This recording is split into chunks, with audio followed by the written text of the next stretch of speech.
recording now.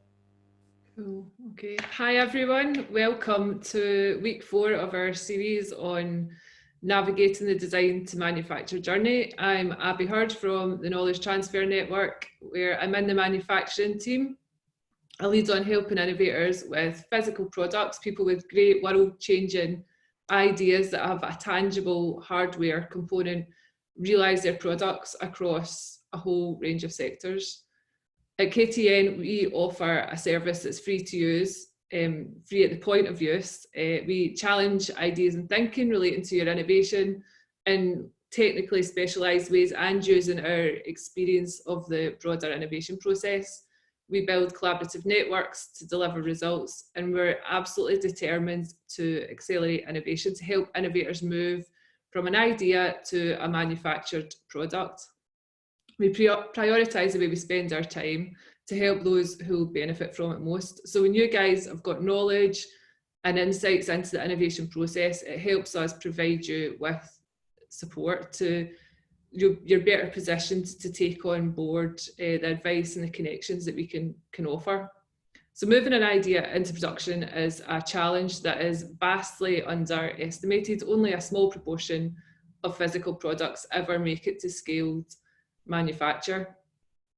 To make that work, to make this transition, your plan needs to be really tight and your skills and experience need to be broad. No one can do this on their own. Collaboration is really key.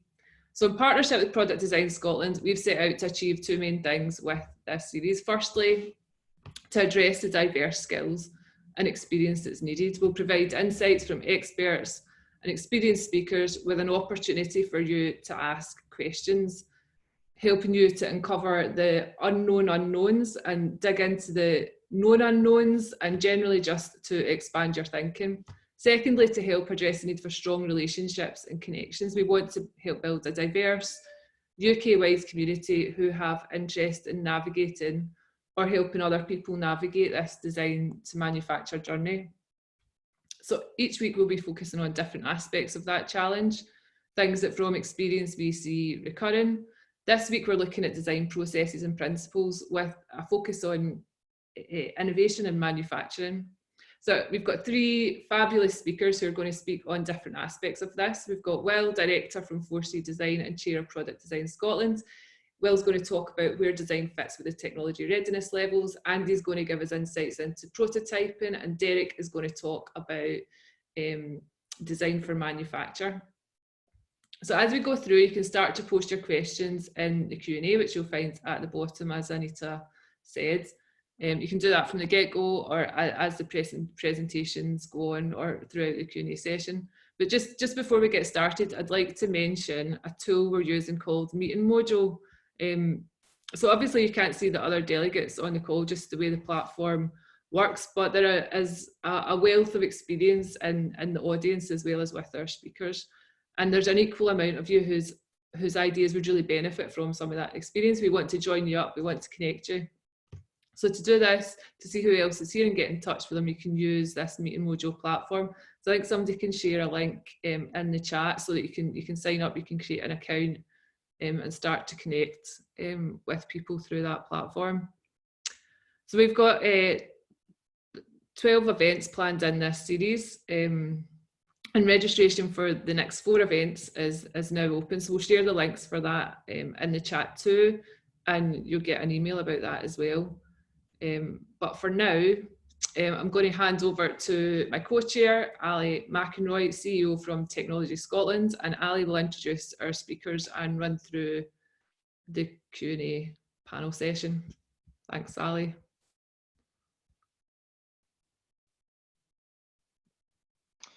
Yeah, thanks, Abby. And I'd just like to add my own welcome to that of Abby's to today's session. Great to see so many people again joining us today. So yeah, my name is Ali McInroy. I'm the Chief Exec at Technology Scotland. We are the Industry Association for Scotland's Enabling Technology sector. And among other things, we're also the home of Product Design Scotland, who are your co-hosts for today. I'm going to be your chair for this section of the meeting, so I will facilitate the Q&A after we've heard from our 3 speakers.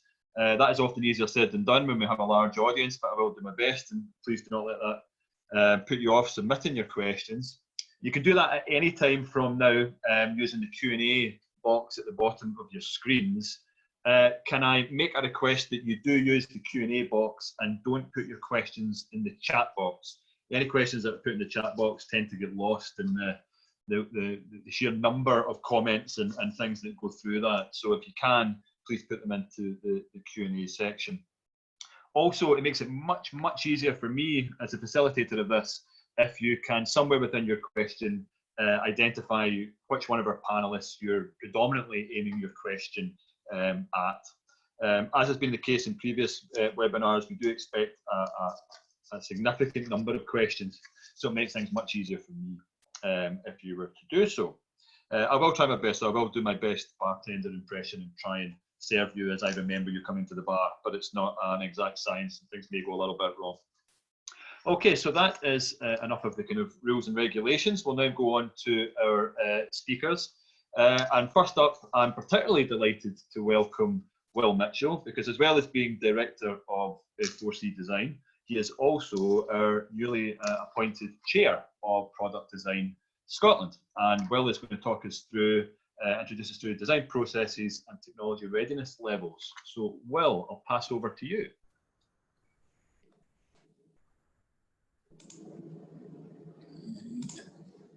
Okay, right, you got me.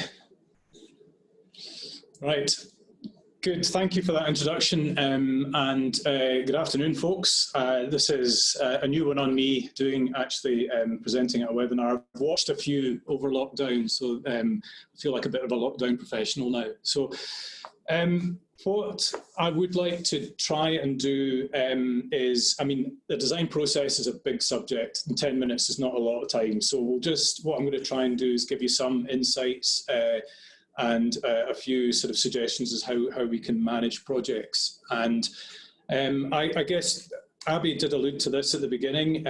It was, I think I quite like to pose a question to the people out there, just to say, you know, have a think about this. I'll give you the answer at the end. But what percentage of product-based startups do you think fail? It's a bit of a, yeah, it was a new one on me. I wasn't aware of the volume. So I think something to think about, and I'll let you know as we go through it. So the way I want to start this is just to give you a couple of definitions. The design process is, obviously it's a big animal, there's a lot to consider, but it's good to just take it right back to the very basics and to talk about innovation. Innovation is a word that's used a lot. It's, you know, you go to your bank, they're innovating, you go to a restaurant, they're innovating. So what does it mean, especially in the context of your business? Now, whether it's a business you work for, whether it's a business you own, or whether you're freelance, whatever it is your position is, innovation it applies in a certain way. And that definition that we use is change that adds value. So innovation is all about change, but key and critical to all of this is that it adds value. So in order to understand what that value is to your business, you need to do the research. You need to develop something that is going to add value to the business at the end of the day and have some return on an investment. Change in a business context is, you know, is big and expensive, and therefore we need to make sure that that is a positive journey.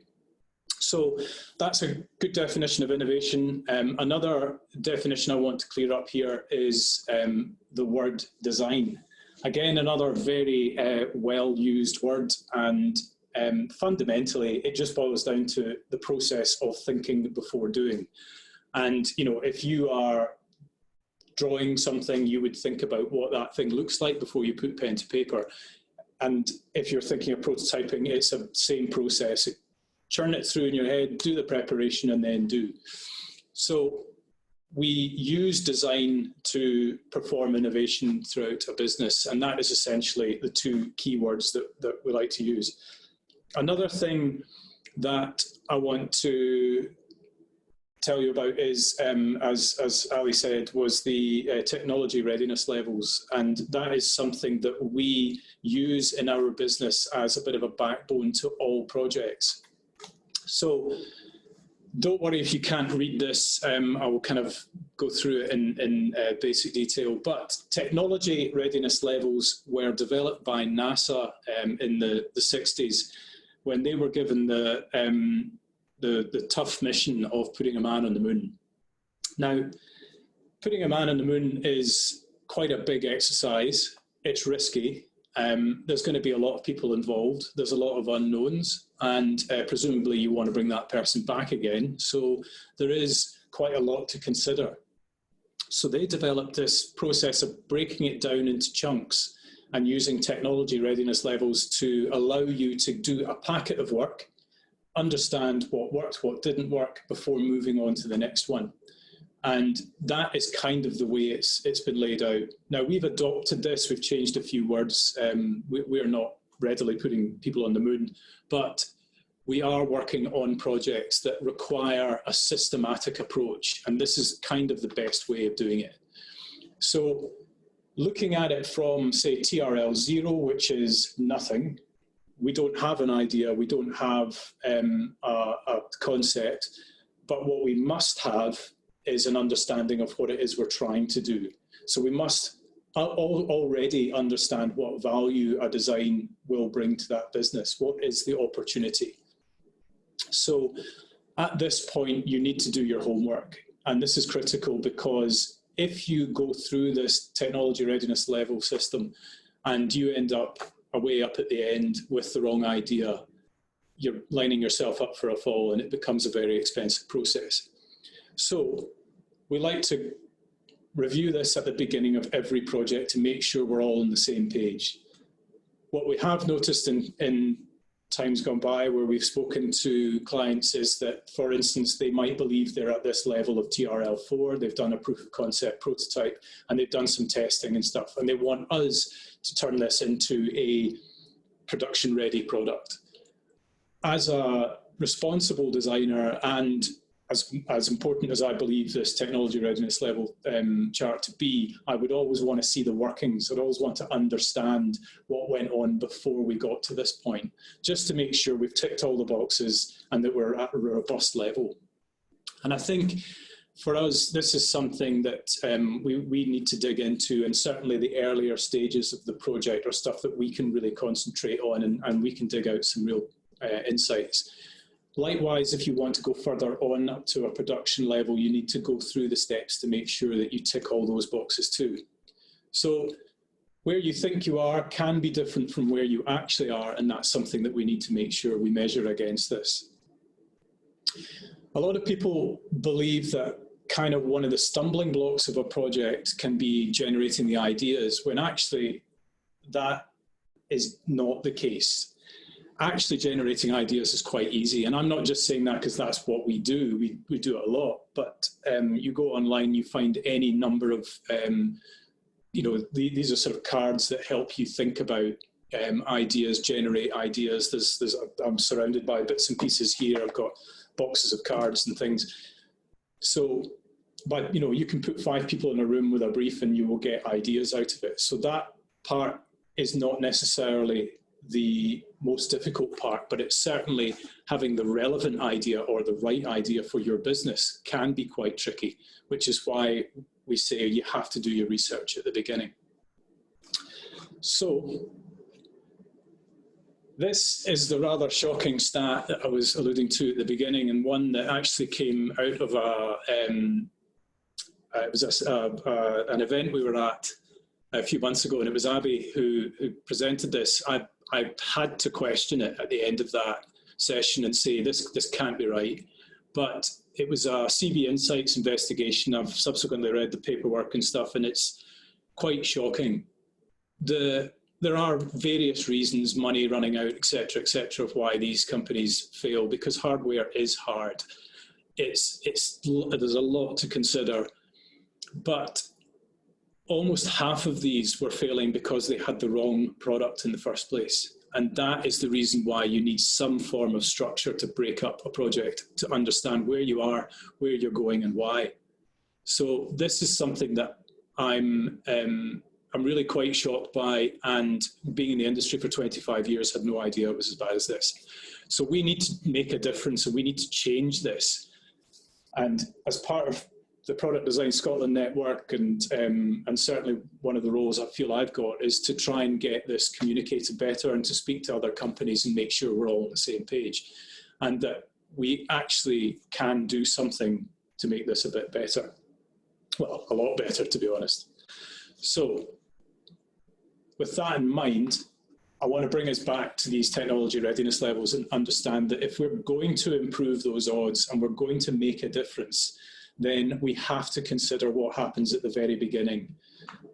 TRL 0, you have to do your research and you have to understand the market. And going right back to the beginning of this presentation, when I talk about innovation, where is the value that you're going to add to the business? What is the point of doing this in order to add the value to the business? So we need to be very clear on that. And that starts at TRL 0.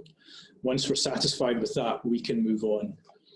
I'm passionate about this, I care about this because we've been through this process ourselves. We know it works. We actually developed our own product, which has gone into a second year of sales this year. And I can only show you this because I've pretty much run out of time. So I would, there is a story behind this all by itself, but the fact that we have actually been through this process ourselves, we didn't make any shortcuts, we went through, means that we are now heavily invested in this as a process. So definitely a high recommendation to look up TRLs and understand how that applies to your idea or your business. But that's it for me. I'm sure if there's any questions, we'll get them all collated at the end. But thanks for listening, and I hope that was helpful.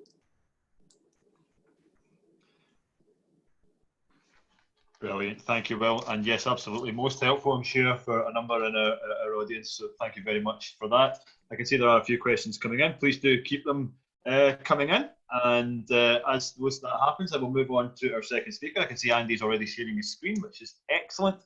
So our second speaker is Andy Bell from Design Strategy, the AMRC. And Andy's going to talk to us a little bit more about prototyping. So over to you, Andy. So thanks, Will, Alistair. I'm Andy Bell. I'm the Design Strategy Manager at the AMRC. And I want to give you a little bit of kind of a guidance on the way that we use prototypes and the way that prototypes can be used in your product development cycles. But first, I thought it'd be useful to give you a little bit of information about me, and I've just realized that the slides aren't working. There we are. Right, okay. So a little bit about my background. I grew up in a family with my dad, who was an engineer, hugely practical, and a mother that was far more creative and artistic, shall we say. What this meant was that my dad became increasingly frustrated with my mum as she tried to describe anything that she wanted doing in terms of thingamajigs, about so big, bits of wood, and so on and so forth. And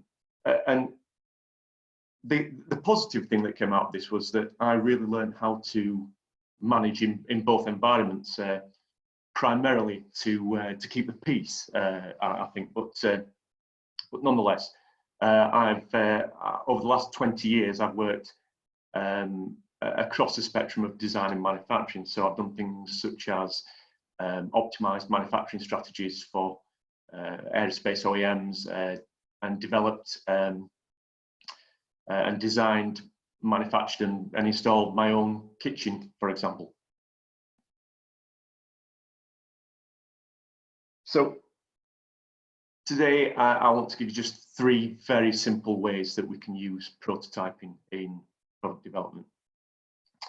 And first of all, I think it's going to be really useful just to kind of clarify what we're talking about when we're talking about prototypes, because prototypes really are very poorly understood, but equally probably the most powerful tool that you can have in your innovator's toolbox.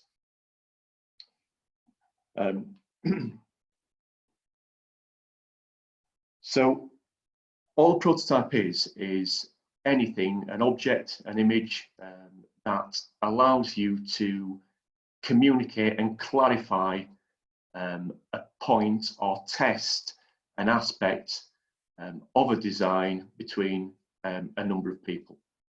And that's the top and bottom of it, really. They're not as complex as people like to think, and they are extremely useful for developing ideas.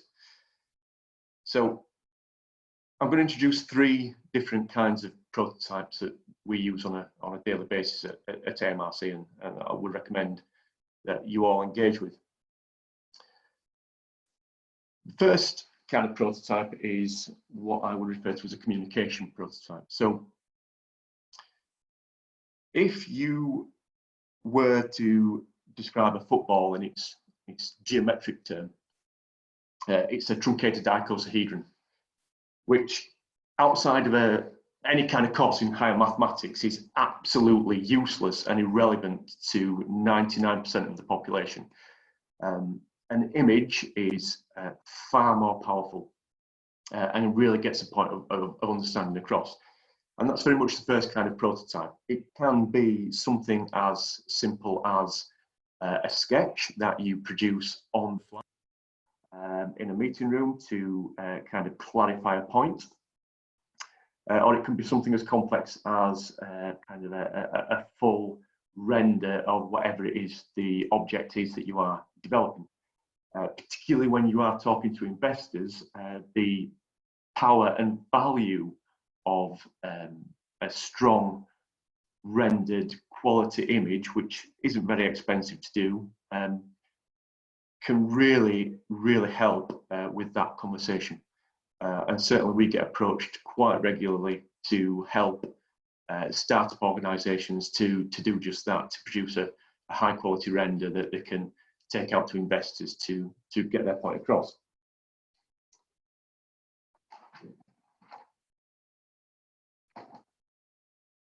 So the second type is what I would refer to as a could it work prototype. And this is where we are really testing and trying to understand how a technical part of a product operates. Now, I know we've got a physical prototype there, but if you work in the digital field or even in organisational structures, these are things like you see very basic lines of PowerPoint presentations used as mock-ups of websites, for example, to test ideas. You'll see lines drawn on a whiteboard to test out organisational structures. In our case, this is an example of a flying wing that we were developing, and we wanted to establish whether particular wing geometries would operate more effectively than others. So we spent about £20 in foam, and a colleague of mine spent a couple of hours making a foam glider, which we then spent a thoroughly enjoyable morning throwing around the office to see whether how it worked and operated. They're really useful for giving their customers a first trial of your project or proposal as well. And the really kind of famous example of this is the Google Glass. So Google Glass projects information into your field of view. And to test this, Google trialed the process using an LCD screen attached to a piece of coat hanger that was kind of strapped to a pair of glasses, just to see whether people could tolerate having information in their field of view. Now, going back to Will's point about TRL levels, This is something that you can actually do and start doing right down at TRL 0 or 1 even. And we routinely work at very early TRL levels with prototypes. These should be what we refer to as Maya prototypes, most advanced yet acceptable, and should be highly disposable. So we use things like Lego, paper, bits of string, plasticine, etc. to evaluate and assess. The final prototype I'm going to introduce today is the Does It Work prototype. So in reality, this is getting very close to being the full working model that will go into production. This is very much TRL 7, 8, perhaps even 9, depending on the scenario. And the reality is that at some point you will get to a stage where there is no substitute for that product than making one and throwing it down a big hill in Sheffield to see if it flies. Brilliant binary test, because you know immediately that it either works and flies or it crashes spectacularly. So you're able to very quickly establish whether that's an operational model or not. You are really exploring the final performance characteristics and manufacturing routes at this stage, and your design is almost completely locked in. Another way to think of this would be the test mules that you see lapping the Nürburgring, for example.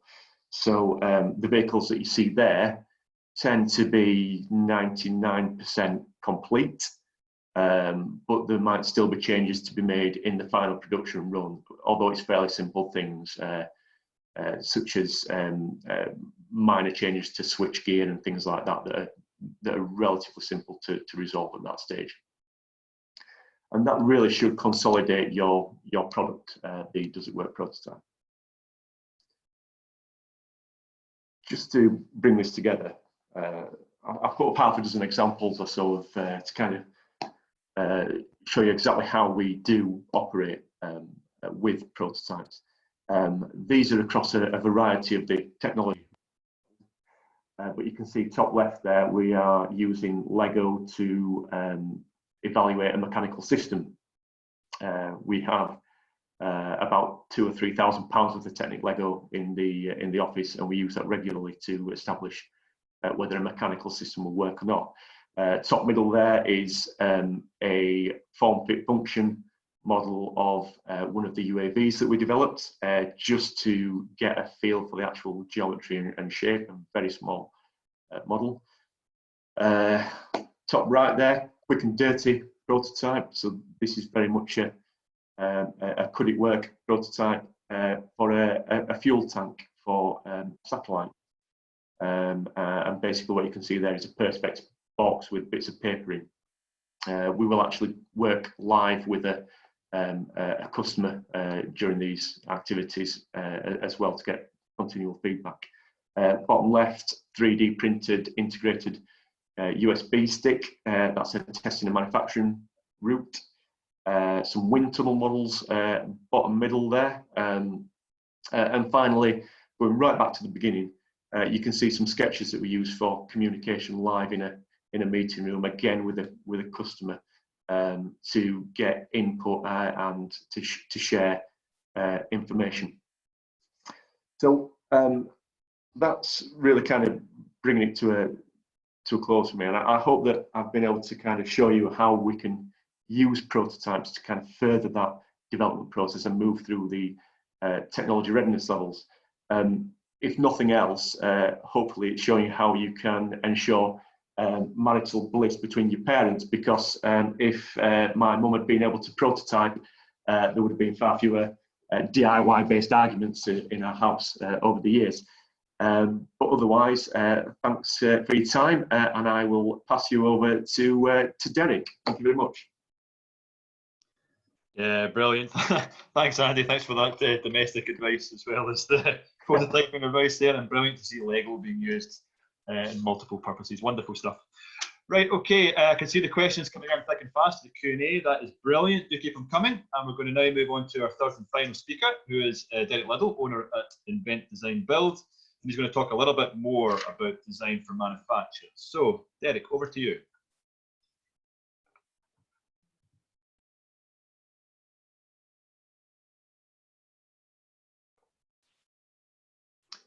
Are you there, Derek? You might be on mute. Yeah. All right, sorry about that. Hello, everyone. I'll start again.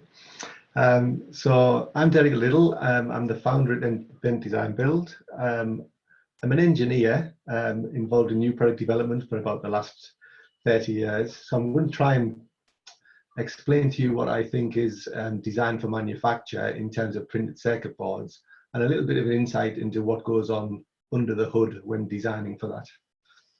So, starting with the definition, design for manufacture, then it's not uncommon for a designer of a PCB to hand over a PCB to a manufacturer, and for the manufacturer to say, actually, that's not designed for manufacture, guys. I can't make this. And what he's really saying is that he can't make it at the target cost and the target quality and test it and be 100% sure it's going to be reliable for his customer and still make some margin for his business. So manufacturers are always focused on the manufacturable part of this definition. However, if you think about it, the designer is actually focused much more on, is it functional and is it reliable? So he's more worried about, have I designed a set of electronics that works? Does it perform as desired by my customer? And is it going to work reliably? So it's very easy for him to lose sight of how difficult it might be to manufacture. And I think that can often be, the start of some of the problems in projects. You'll notice that at the beginning of my presentation that I use DFX, which is Design for Excellence. And really that's a way of exploring in a little bit more depth what design for manufacture means. So if I put my manufacturing head on for a moment, and I think about what am I looking for, I'm looking for, can I make this for the target cost? Can I procure all of the materials easily? Have I got alternative parts if one of them becomes obsolete or one of them is difficult to source? Can I make this easily with my assembly processes, or do I have to add new equipment and create new processes in order to build this? Am I able to test it 100% and say that definitely works before I ship it to my customer? How long is the test time and how much does that cost? These are all things that are required for design for manufacture, and typically what a manufacturer will start asking you about when you take in the design.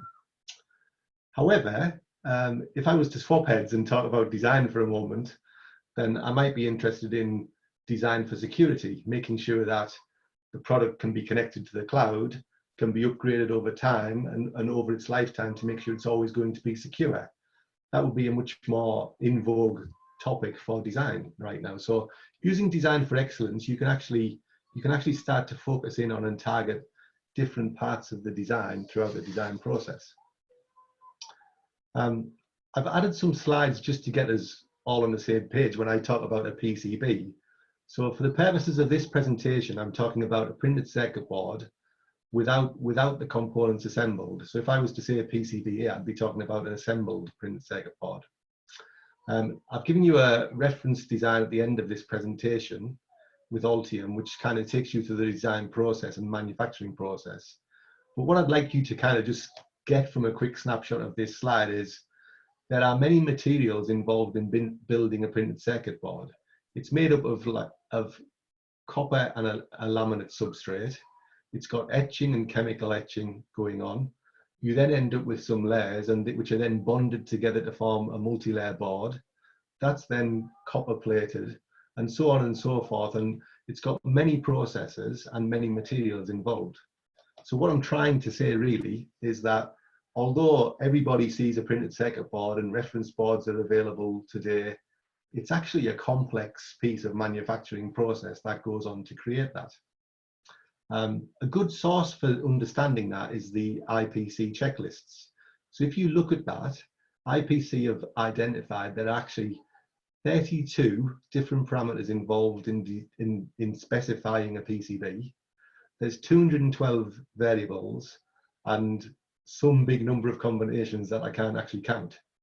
But suffice to say that when you're designing for manufacture, I just want you to picture that actually it's quite a complex task, which is why we need CAD and some other tools to help us do that.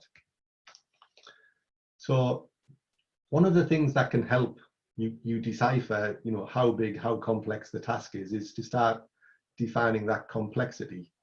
So really then it's talking about, okay, what's the performance class that I'm going for? Is this a general electronic product that I'm making?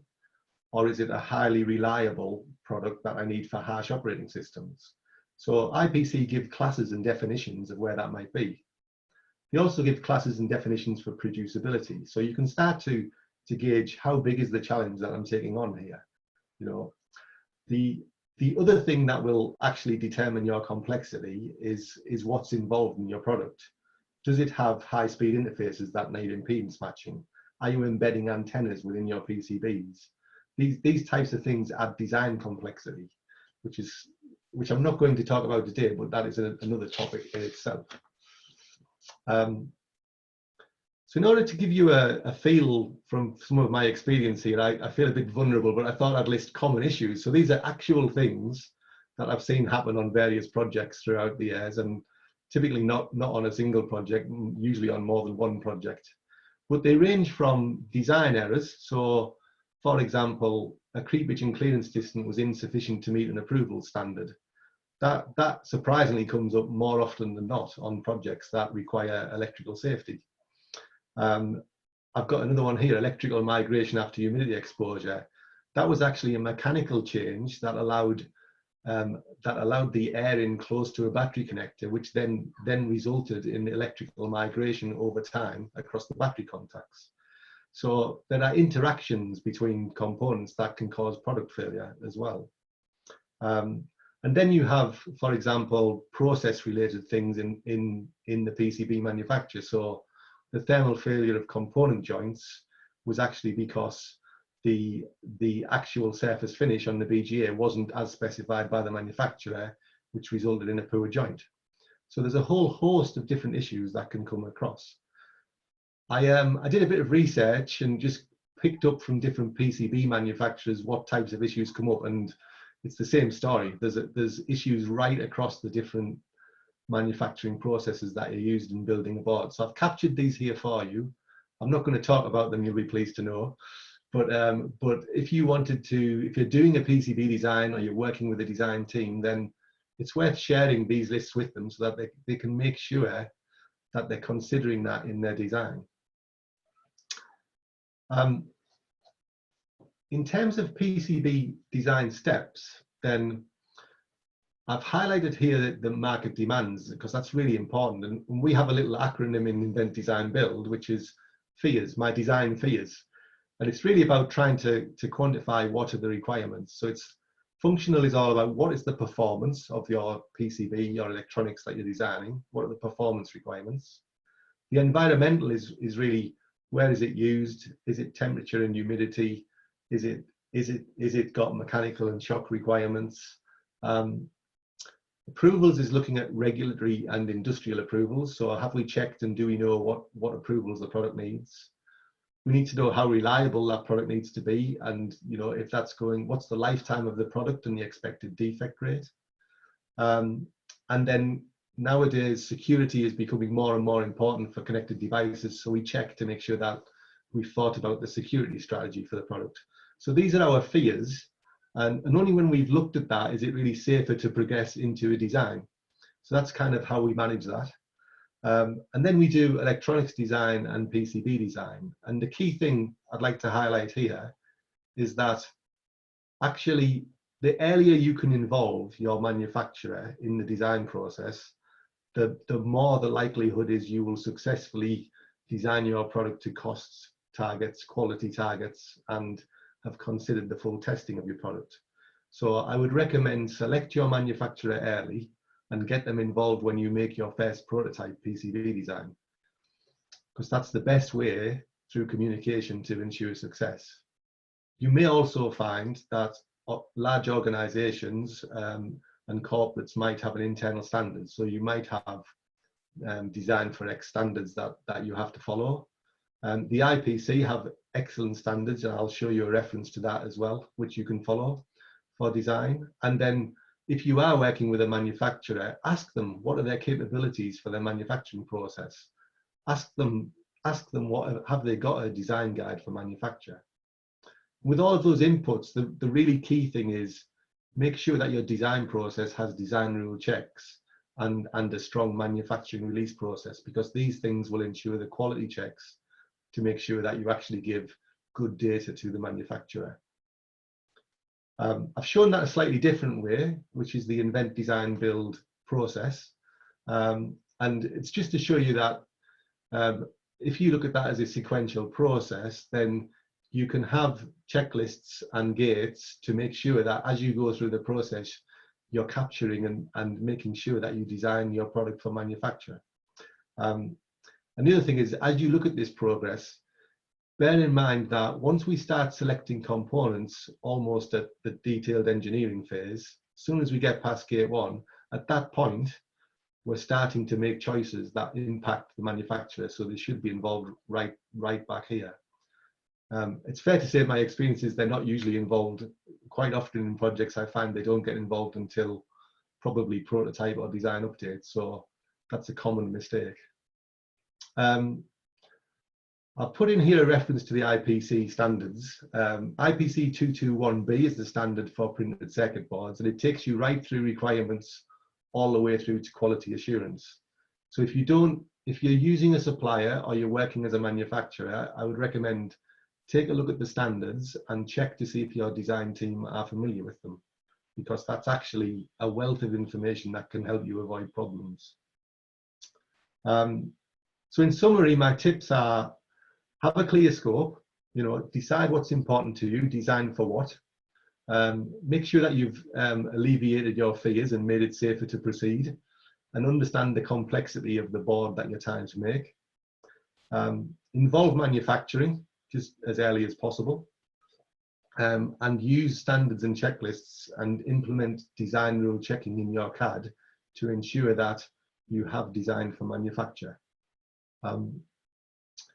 What I've done at the end is just concluded with some resources. So when the presentation is available, you'll be able to get links to the standards, the checklists, and also the guidebook. So that really covers a little snapshot of designing for printed circuit boards. I hope you found it informative, and I'll hand you back to Ali. Brilliant, thank you, Derek, and indeed thank you to all of our speakers. Today, we're now going to move on to the more formal part of today.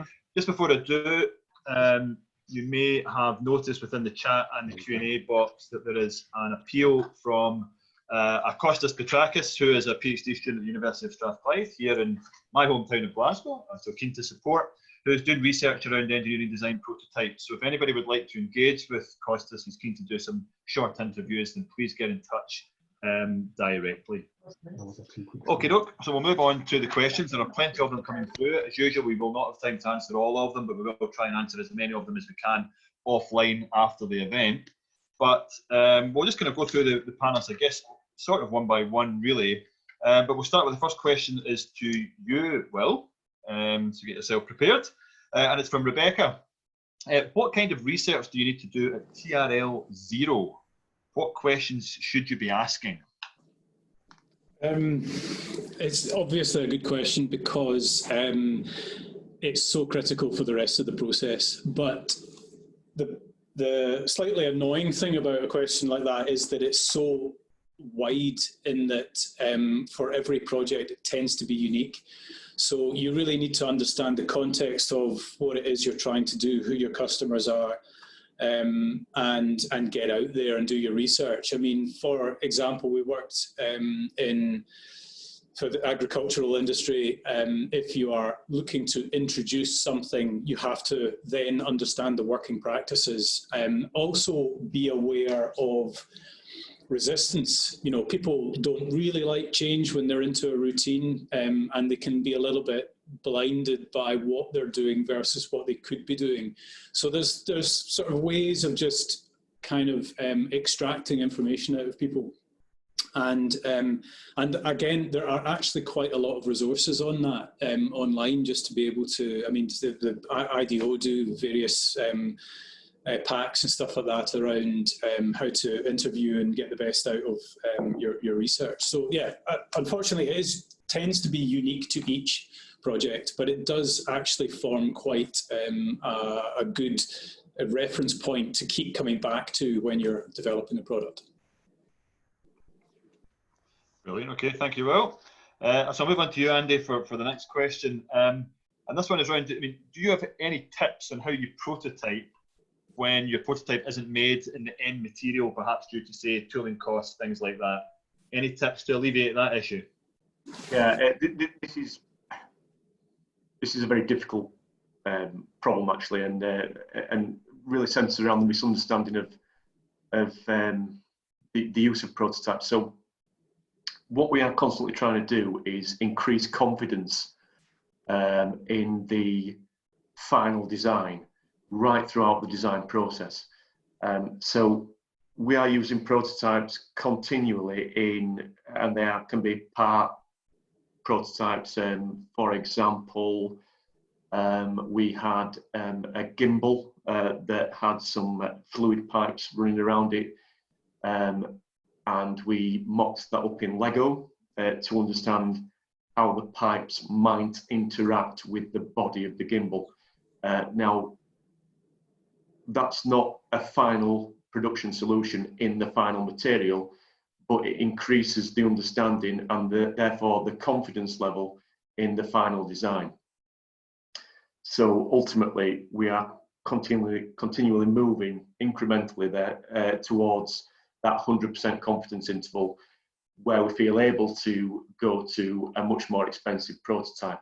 And that's very much how we use prototypes at the AMRC, and how I recommend prototypes should be used. Just that constant incrementing with very cheap, very simple prototypes until you get to a point where you are therefore happy to commit to that final cost. Okay, brilliant, Andy. Further evidence of the brilliance of Lego, which I'm always keen to hear about. Not final question, sorry, but the next question is around to Derek, I guess, perhaps. Derek, I guess, what in your opinion, what is a good TRL to start talking to manufacturers, if such a thing exists?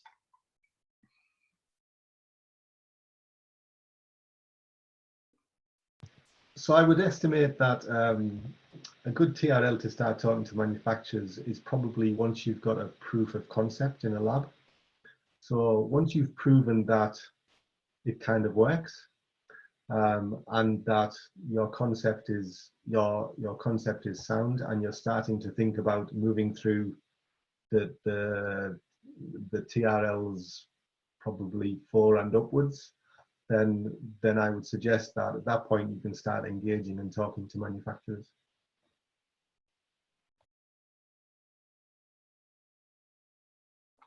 Sorry, I couldn't find my mute button there. I found it. Okay, no, thanks for that, Derek. That's great. And we're going to go back to Will. We'll go through, I think we'll have time to go through at least one more round of questions to our panellists. I'm sort of doing these in the order that I've received them in, so apologies if I don't get to your question directly. That's quite an interesting one. So, to Will, how do TRL levels account for market readiness? Technology can often be done, if you like, in that sense, but market needs or market readiness is not there. Is there any connection, or are these completely parallel discussions?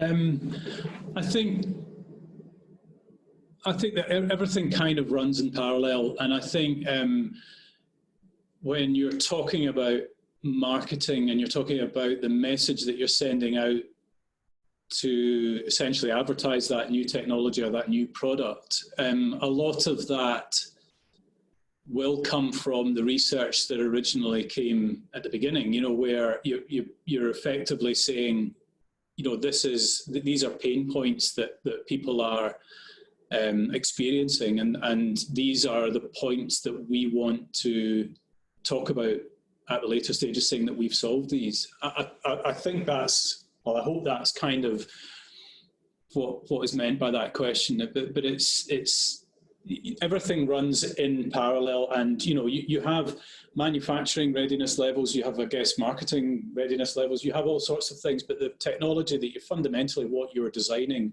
forms the backbone of your project, and everything kind of comes off from that. Okay, no, cheers, Will. Thanks for that. Another question, we'll move on to Andy. I actually can't remember what panels this was directed at, but I feel that this could be one that you could do. This is around how you decide, I guess, at what stage you're ready to move from one TRL to another. So I guess it's a kind of stage gating question. Is there a kind of advice or process that should be followed? I think the question is specifically around moving on from TRL levels 3 and 4 onwards. Is there any particular advice or processes that should be considered when doing that? Yeah, good question. I tend to view TRL levels as very much as a guideline for where you are now. If you talk to an organisation, a big aerospace organisation, for example, they have very strict gating processes which relate to the kind of points that Will brought up earlier. The 9 levels. So what they will do is they will test and have a very formal test procedure at the end of that, at the end of each gate. We typically sign off concept when we have spoken to the customer, for example. We don't go forwards until we've got approval from the customer, and then again when we get to a detailed design stage, that happens again. But it's not a straightforward question to answer, because there's no one size fits all for this. I don't think personally. It very much depends on the kind of thing that you're developing and the process that you're using.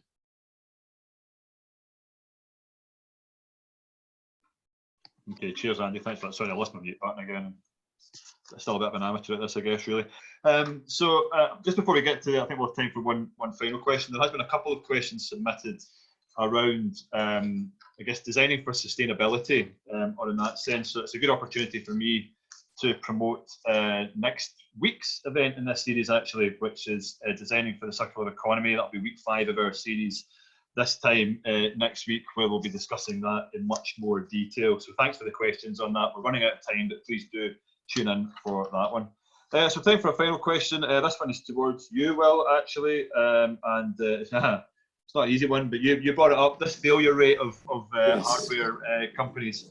So how do you believe innovative companies should demonstrate externally the value of their innovation, particularly to funders, etc.?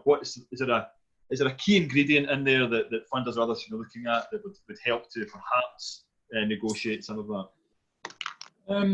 I think, I mean, in some ways this relates to the previous question as well, but it's what we're trying to do with projects is get a kind of robust piece of research at the beginning that says this is the problem we're trying to solve and this is why. And it's when you are pitching something, it's not necessarily all about the technology. It's about what the business opportunity is. Unfortunately, it does come down to money, doesn't it? I mean, you want to be able to pitch an opportunity that says this is an opportunity for us all to commercialize a product that addresses these pain points. And if when you're looking at progressing a project along, say, TRLs, or you're looking to pitch a project to investors, it's really about, this is what we found out, this is what we're doing about it, this is how we're measuring it, because we're going back to our original research or our specification, if you like. And I've seen a lot of people who have pitched a technology without really telling anybody what the benefit of that technology is to the user. It's like, this is a great technology, you should invest in this, where the user and to the business in the long term. So I think a lot of it does boil down to coming back to, why are you doing this in the first place? Why are you passionate about it? And projecting that at every stage. Okay, brilliant. Cheers, Will. Okay, thank you again to all the panelists, and thank you those of you at home or in your office who have provided all your questions. Been quite an engaged audience this morning, which is fantastic. That now is the end of the kind of the presentations and Q&A phase. So it just remains for me to say thank our speakers again and pass you back over to Abby, who will wrap up today's session. Yeah, thanks for that, Ali. We've just got, I'm just going to let you know a little bit about the events that are coming up in the next 4 events in the series. But I think first Ben's got a slide he'd like to share with you. Yeah, so there's a Design and Sustainable Plastic Solutions event. Ben, do you want to tell us a bit more about that? Yeah, good afternoon all. So I'm Ben Peace, the Head of Manufacturing at Knowledge Transfer Network. So yeah, this is on the screen. You can see details of just one of many opportunities we promote and support, help to inform. So this is an Innovate UK funded competition. There's £800,000 being allocated to fund projects that look at the use of plastics and reducing plastics waste. So yeah, a broader point here really, and reflecting some of the questions. Sustainability, of course, is a massive driver for innovation.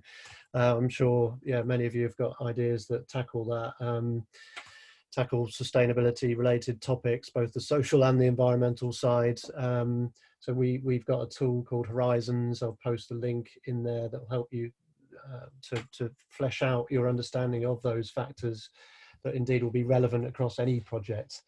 But yeah, this particular competition, one of many that we can help signpost you to. It helps, as I say, to tackle plastic waste going to landfill. It can fund your costs at a level of up to 50% or potentially more in some cases.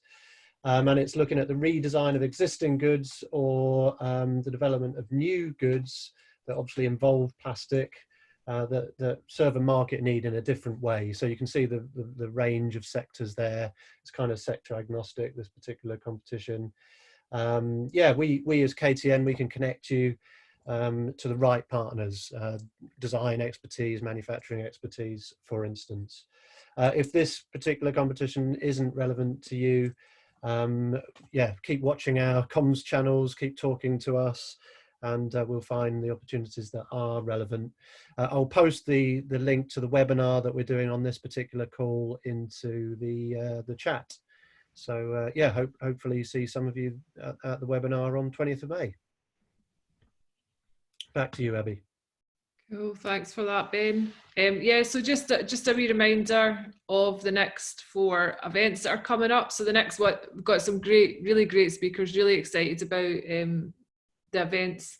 The one next week's on design for circular economy. Got one on startup mindset and building a team, one on IP, and one on funding and investment. Yeah, great quality speakers across these 4 events, and yeah, I'll just post the link for registering for these before we go. Yep, thanks for joining us, everybody. Please feel free to get in touch with the manufacturing team or with Product Design Scotland, or you can connect to other speakers using the meeting module link, which is available if you scroll back in the chat. Yeah, thanks for joining today.